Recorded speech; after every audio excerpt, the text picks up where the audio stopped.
Eh bien bonjour à toutes et à tous, nous nous retrouvons dans une nouvelle vidéo. Une nouvelle vidéo du coup pour parler de 10 choses à savoir sur les fusées Ariane. Donc écoutez, si ça vous plaît, n'hésitez pas à mettre un pouce bleu, partagez la vidéo, abonnez-vous, mettez en commentaire ce que vous voulez comme vidéo, ça change pas d'habitude.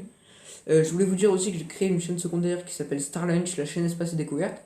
Donc sur cette chaîne je posterai des vidéos qui sortiront donc une fois par mois, des vidéos de 15 à 20 minutes je pense. Je posterai aussi en direct les événements spatiaux du coup.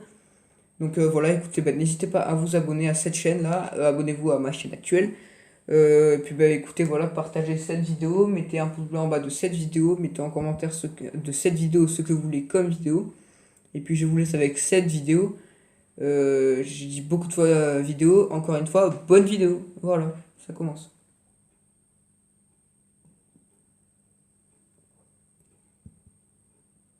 Numéro 1. Le programme Ariane il est lancé en 1973 par l'Agence spatiale européenne pour donner les moyens à l'Europe de mettre en orbite ses satellites sans dépendre des autres puissances spatiales, comme l'Amérique ou l'URSS encore à cette époque. Ce projet il avait été précédé d'un échec avec la fusée Europa, qui avait été lancée pareil pour envoyer un satellite dans l'espace. Numéro 2.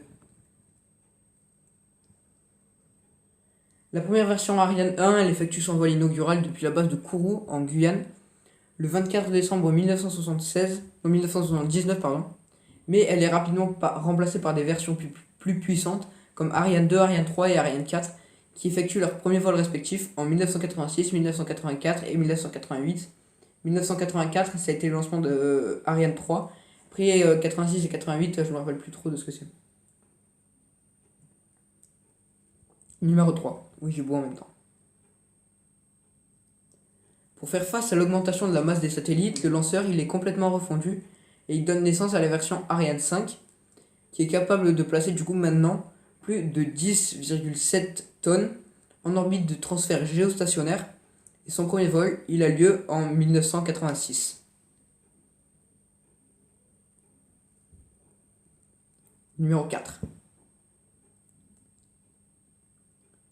La famille de lanceurs a rapidement pris une part de marché importante dans le domaine du lancement de satellites de télécommunications en orbite géostationnaire, qui est secteur en plein essor dans les années 1980.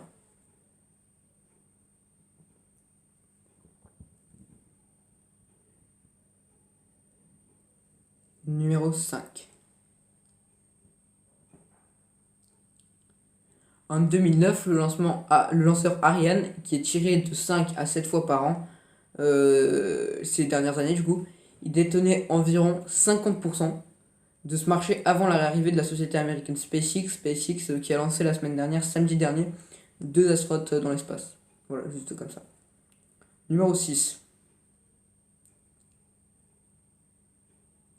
La base de lancement d'Ariane est située à Kourou en Guyane française. Ça permet au lanceur de disposer d'un avantage important grâce à sa proximité de l'équateur qui permet une plus grande vitesse au lancement, mais ses coûts de production, donc combien ça coûte en gros, ça reste quand même assez élevé. Numéro 7. Ariane, elle est initialement issue des travaux de l'Agence spatiale française, le CNES. La politique spatiale française, pour des raisons qui sont à la fois politiques et industrielles, elle a de tout temps été plus attachée au développement d'un lanceur européen que ses partenaires au sein de l'Agence spatiale européenne, donc l'ESA, qui est aussi connu sous le nom de CNES, en gros c'est pareil. Le CNES qui se situe à Toulouse, je précise ça comme ça.